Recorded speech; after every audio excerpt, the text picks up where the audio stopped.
I am Cleopatra, last of the Ptolemies, Queen of Egypt and daughter of the Nile.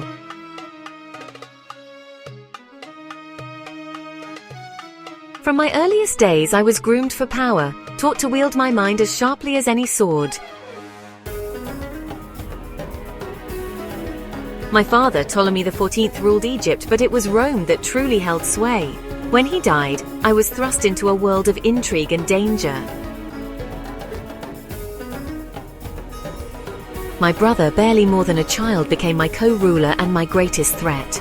I fled Alexandria, gathering an army to reclaim my throne.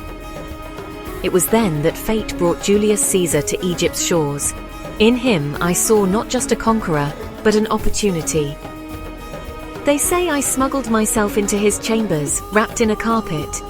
The truth is far less romantic, but no less daring. Caesar was a man of ambition, much like myself. Our alliance brought me back to the throne and him closer to his imperial dreams. In Rome, I learned the intricacies of their politics, the ebb and flow of power. I bore Caesar a son, Caesarion, cementing our bond and my claim to Egypt's throne. But the tides of fortune are ever changing.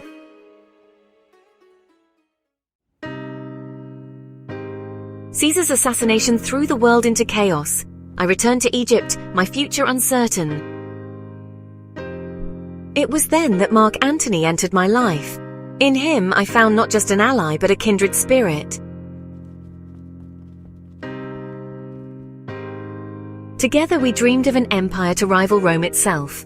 Our love became legend, but it was our ambition that truly bound us.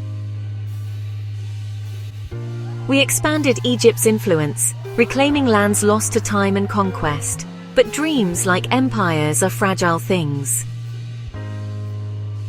Octavian, Caesar's heir, saw us as a threat to his own power.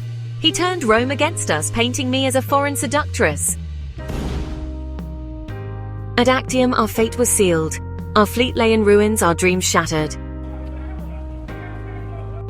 Antony, ever the Roman, fell on his sword, leaving me alone to face the consequences.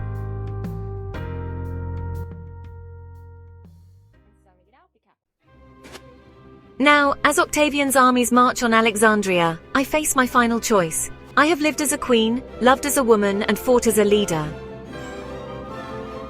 I will not let my story end in chains, paraded through Rome as a trophy. They say the asp's bite is swift and painless, a fitting end for a daughter of Egypt. As I prepare for my final act, I think of all that I have accomplished. I ruled Egypt for over 2 decades, longer than any Ptolemy before me. I spoke 9 languages, commanded armies, and held my own against the mightiest empire on earth. Let history remember me not as a captive, but as a queen who lived and died by her own terms. I am Cleopatra, last of the pharaohs, and this is how I choose to write my final chapter. May the gods of Egypt welcome me home, and may the Nile forever remember my name. For I am Cleopatra, and my legend will outlive empires.